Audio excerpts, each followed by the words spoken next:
Everybody, it is John the Comic Guy, and today I am absolutely and respectfully a record and a music guy. So today we're going to talk about and kind of dedicate this episode to the one and only Prince of Darkness, Ozzy Osbourne. Stay tuned.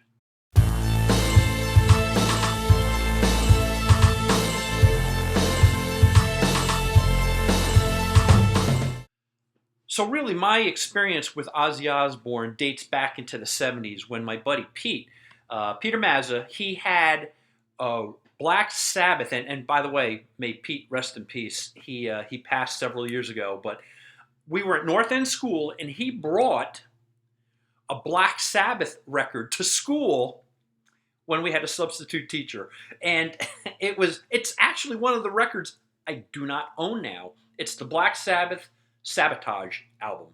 But he's like, John, check out this guitar solo. And it was insane. It was great. So really, since the '70s, Black Sabbath had a major impact on me with my music enjoyment, the type of music genres I listened to. That immediately took me into the heavy metal, right? I didn't yet quit collecting comics, right? As we all know, it was Kiss and Kiss Destroyer and Yes Fragile that did that. But there's no doubt Black Sabbath has a major, major impact on me. And I just wanted to kind of talk about them as I kind of flip through some of the records I own, right? I don't own all of them. Like I said, I don't have Sabotage in. I just haven't seen that around. But I always dug Black Sabbath. As a matter of fact, as you guys know, this is their first album from 1970. Wow. When I heard this, not only is this cover creepy as hell, but the music is so dark. I tend to like all types of metal, right? Judas Priest, Iron Maiden, but there is absolutely no doubt these guys brought like the goth, the dark heavy metal to the world, and wow, what an impact. I got this and noticed this is in shrink. So really, all these records are in pretty good condition. I have multiple copies. I keep multiple copies. When I get a third or a fourth copy subsequently, excuse me, I will sell those, and they sell in a flash, right? They sell fast. But this one, look at this one. This one is still in shrink. Black Sabbath Paranoid. Obviously, this the big recognizable songs, and they're all good. These albums are great, but Iron Man, Paranoid, those are on this album. If you see the video clips, it's so unbelievable. With Parkinson's, Ozzy is still able to belt out those songs. I heard in an interview, and again, I'm not even sure what is AI at this point, but I think it was Ozzy saying that he went off of all of his pain meds so he can do that show. He wasn't sure he could finish the show. Masters of Reality, again, it's not in shrink, but a beautiful copy. He went off of pain meds to be able to perform. Ozzy is a beast. I remember I remember when I was in school, I think it was high school, he was always, he was very controversial. Volume 4. Matter of fact, if you haven't heard the song Changes on Volume 4, that is a great song. Again, these are great albums, but again, let me know in the comments which of these albums you like, if you're even into it. And if you don't like Ozzy, hey, I respect that, but you gotta give him the respect he has earned all these years singing, and now he has Parkinson's, and he still sang that concert. I thought he sounded great. There's no doubt. One, he has Parkinson's. Two, he's of an advanced age. He couldn't really even leave that special chair that they built for him, but he still sang. So, if anything, and I gotta tell you, I saw that, and I swelled up a little bit. It's like, the guy is, Ozzy is amazing. Sabbath, Bloody Sabbath. Of course, Sabbath, Bloody Sabbath. That song is, if you haven't heard it, great song. But I remember in high school when we always thought he was so cool, but and he, unbeknownst to him, somebody threw something up on stage while he was in a concert. He bit it off, and it ends out he tasted blood. He bit the head off of a bat. He said he thought it was a rubber bat. I believe it. Who wants to put like living animals in their mouth, right? It's just like that. So I get it, but I as a high schooler, me, Mark, all these guys, we were like, whoa, man, Ozzy is a beast. And he's biting the heads off of bats. It's like he was like personified the Prince of Darkness. Check this record out. This is Live at Last. The interesting thing about Live at Last, so Live at Last came out in 1980. This is actually kind of, in some worlds, thought to be an unofficial bootleg because this actually charted pretty high, right? I mean, people, it got wide distribution. It was pretty popular. However, they did it without the endorsement of the band. I don't know how that could happen, but I guess in the music industry, things go on there that are maybe not so reputable. Also, I thought was interesting, worth noting on this record, and you can't really see it on the back, but they spelled, I think, it gets kind of wacky. They spelled Ozzy's name wrong. They spelled it O-S-S-I-E as opposed to O-Z-Z-Y. You would think they would have an editor to check that out, but again, might be it was released, right? I got a copy of it, but they kind of consider this like a bootleg record because it really does not have the band's endorsement, and they misspelled Ozzy's name, but it did. It was pretty popular. It was very successful in the commercial market. I also I love this. This is kind of like the greatest hits with Ozzy on it. This is about Ozzy. This episode is about Ozzy, but I think you guys know I'm a massive Ronnie James Dio fan. Dio, I love Dio. But man, I really do love the Black Sabbath with Ozzy as well. And this is a greatest hits. And I was kind of shocked. When I'm buying record collections and I'm enjoying records, I sometimes passively, while Krista and I are just sitting there listening, I just check out the value of a record, and this thing has some value to it. It's I guess all their records do, right?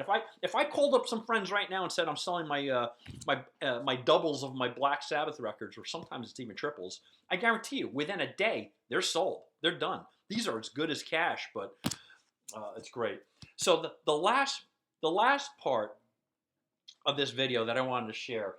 Again, I mentioned it in one of my prior videos when I picked up this record. Matter of fact, I picked up a copy of Mental Health from Quiet Riot.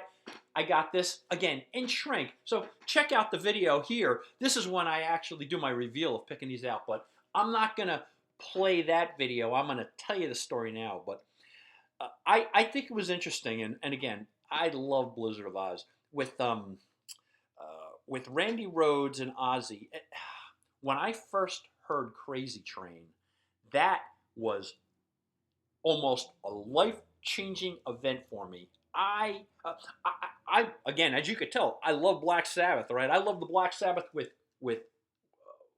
Ozzy all the way through Ronnie James Dio. I'm a Sabbath fan. However, then I heard the solo stuff from Ozzy, and I heard Crazy Train, and it was like, wow, Ozzy just took things to a whole different level, right? Amazing, right? It was slightly different, right? This was more just standard heavy metal. The Black Sabbath stuff was a little bit more of like the goth metal or the dread metal, right? I get it. It's a little bit different, but wow, what Randy Rhoads did. And so now the story goes to tying Quiet Riot with them. And again, you can see my original version of this, but Kevin DuBrow in the 80s, really, Quiet Riot was blowing up, right? They knocked Thriller out of the #1 spot, I believe, right? So Quiet Riot, Mental Health, was a metal album, and it just exploded in popularity with their redo of Come On, Feel the Noise, all that kind of stuff. So Mental Health was charting big, #1, I believe. And Kevin DuBrow actually had quite an attitude, right? So he kind of let his ego get the best of him. Some of it might have been drug induced. I don't know. I don't know. I'm not here to judge. I'm just saying Kevin DuBrow was talking trash about a lot of guys on the Sunset Strip. A lot of the bands, just like they came up in California, they started getting the best. The egos got their best of them, and they started slamming other bands. The funny thing is, I even asked it in my video. I wonder if they tried to slam Van Halen, right? Because you don't slam Eddie and the boys, right? I would find that an impossible thing in any way, shape, or form that Quiet Riot could insult Van Halen. But they were insulting all these other bands, right? And they were making a lot of enemies. That was tolerable, right? Right? People were able to put that aside and just see it was a kind of like just egos getting the best of them. It wasn't until the mid '80s during an interview, and again, Kevin DuBrow's ego was exploding at this point. It might have been drug induced. Don't know. Don't care. But he, in an interview, said Ozzy Osbourne has the voice of a frog, and you know. And I said it before, and I'm going to say it again. When you start insulting the Prince of Darkness, I'm telling you, you're going to get spanked. And people just stopped buying their records. And it really, at that point, so negatively affected Quiet Riot, they have never been able to chart and duplicate their effort again. And some of their songs were pretty good. I think the Wild and the Young, I thought that was a great song, but it doesn't matter. People were not buying it. They were not having any more of Kevin DuBrow, and ultimately he got fired, and the poor fellow passed away. But anyway, I just wanted to just say, Ozzy Osbourne, you have impacted my life for for so long, and with such great music, and his song with Lita Ford, that duet, freaking great. It's just Ozzy has really been there through most of my life, and watching him sing the other day, it really did touch me. Again, he's older, he has Parkinson's, yet he still performed for the very last time, and I just think that was amazing. So everybody, if you like this content, if you're a fan of either Ozzy, fan of Black Sabbath, even if you don't like him, I would say don't spread the hate, but let me know. Let me know it's not your cup of tea, but were you impressed that he was able to sing and still belt out those songs pretty darn well? And that man is a performer. I remember he was telling people, don't leave the effing stage. The guy is the commander, the Prince of Darkness, and he's the commander. So anyway, if you like these kind of videos, I would ask you to please hit the like button. Do make comments, right? Let's make this a discussion. What do you think? What did you think of the performance?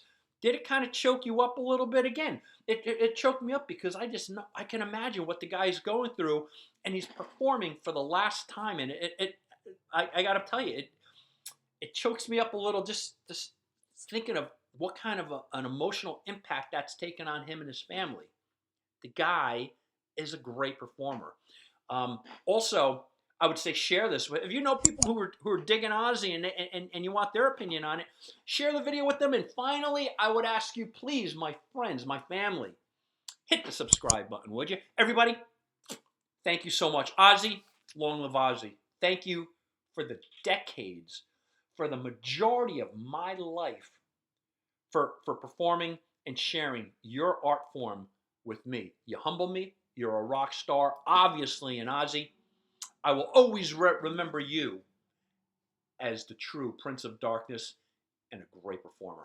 Love you guys. Ozzy, thanks. Everybody, John the Comic Guy, out.